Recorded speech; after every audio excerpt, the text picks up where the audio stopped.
تو یہاں باپ کا نہیں کہا بلکہ کہا النبی اولا بالمومنین، بلکہ جو ازواج مطہرات ہیں وہ تو ماں کی جگہ پہ آ گئی،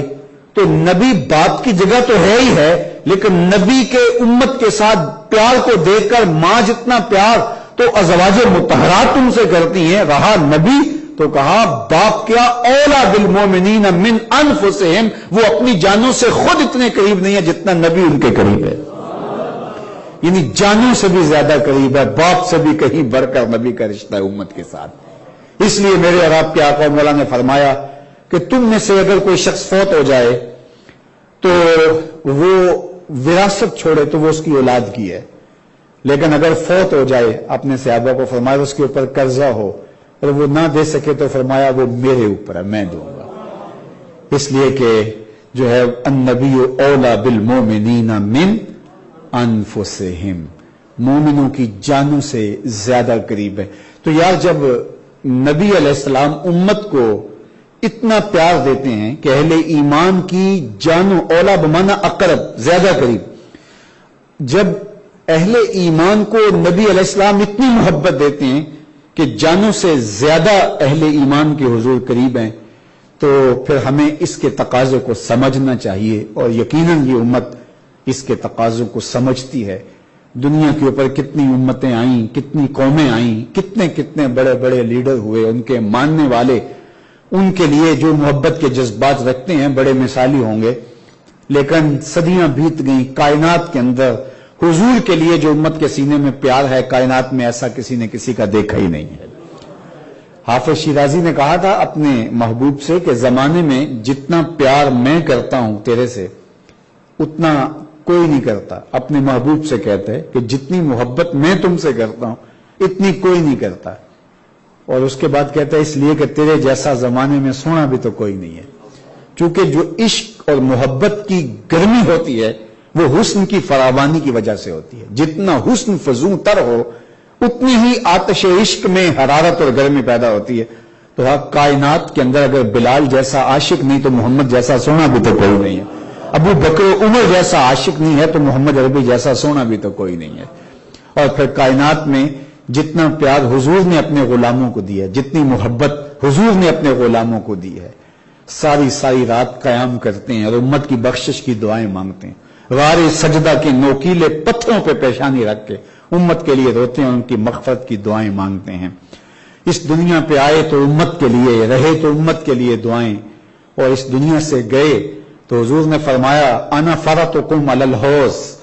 میں اس لیے جا رہا ہوں کہ میں حوض کوثر پر تمہارا فرط بن کے جا رہا ہوں۔ اس لفظ سے ہم آشنا ہیں، جب کسی کا جنازہ پڑھتے ہیں تو وہاں ایک لفظ بولتے ہیں، جب بچہ ہو، چھوٹا بچہ ہو یا بچی ہو تو اس کا جنازہ پڑھتے ہوئے کہتے ہیں اللہم اجعلہ لنا فرطا، اے اللہ اس کو ہمارے لیے فرط بنا دے۔ تو فرط کیا ہے؟ قافلے کے اندر جو لوگ آگے آگے چلے اور قافلے کے پہنچنے سے پہلے جہاں قافلے نے پڑاؤ کرنا ہو، رکنا ہو، اس جگہ کو صاف کر کے ماحول اچھا بنا دیں کہ آنے والے قافلے کو کوئی تکلیف نہ پہنچے، تو ان افراد کو فرط کہا جاتا ہے جو قافلے سے بچھڑ کر پہلے آگے بڑھ کے جا کے ماحول کو صاف ستھرا بنا دیتے ہیں، ان کو فرط کہا جاتا ہے۔ تو میرے حضور نے فرمایا کہ میں پہلے اس لیے جا رہا ہوں کہ وہاں حوض کوثر کے جام بھر بھر کے رکھ دوں گا، میری امت آئے تو ان کو تکلیف نہ پہنچے۔ تو میرے اور آپ کے آقا و مولا ہمارے لیے فرط بن کے جا رہے ہیں، دنیا میں بھی رہے تو برکتوں کی ضمانت رہے، اور آخرت میں بھی گئے تو ہمارے لیے وہاں اللہ سے رحمتیں مانگ رہے ہیں۔ اللہ ہمیں حضور کی وفا کا نور عطا کرے، ہمارے باطن کو ستھرائی دے، پاکیزگی دے، روشنی دے، ہم سب کو اپنی پناہوں کے نور میں رکھے۔ وآخر دعوانا ان الحمدللہ رب العالمین۔ الحمدللہ رب العالمین والصلاة والسلام علی اشرف الانبیاء والمرسلین۔ اللہ اٹھے ہوئے ہاتھ کبھی بھی خالی نہ موڑنا، پھیلی ہوئی جھولیاں ہمیشہ اپنی رحمتوں میں، کرم نوازیوں میں، اپنی خاص عنایتوں سے بھر دینا۔ تو کریم ہے، ہم تیرے عاجز ناتواں کمزور بندے، ہم سب کے حال پہ رحم فرمانا، ہم سب کے باطن ستھرے کر دینا، ہم سب کے خیالوں کو پاکیزگی دینا، سوچوں کو عفت عطا کرنا۔ اللہ ہمارے اندر کے سارے عیب، نقص، کمزوریاں اپنے کرم سے دھو ڈال، ہمارے نامہ اعمال کی سیاہیوں پر عفو و کرم کا قلم پھیر دے، ہمارے باطن ستھرے پاک اور عفیف فرما دے۔ اللہ میرے وطن کی خیر فرما، اللہ میرے ملک کو امن عطا کر دے، یہاں بیماریوں کو دور فرما دے۔ پوری دنیا کے اوپر جو وبائیں پھیلی ہیں اپنے کرب سے اللہ اپنے فضل اور کرم سے ان کو بہت جلد دور فرما دے، پوری دنیا کی رونقیں بحال فرما دے۔ اللہ اپنا خاص کرم فضل ہم سب کا مقسوم کر دے، جتنے لوگ دور و نزدیک سے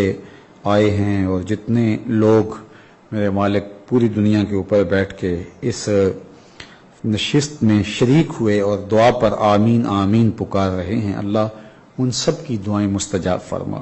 جو دعائیں ہیں، جو آرزویں ہیں، جو تمنا ہیں اپنے کرم سے قبول فرما لے۔ صلی اللہ تعالی علیہ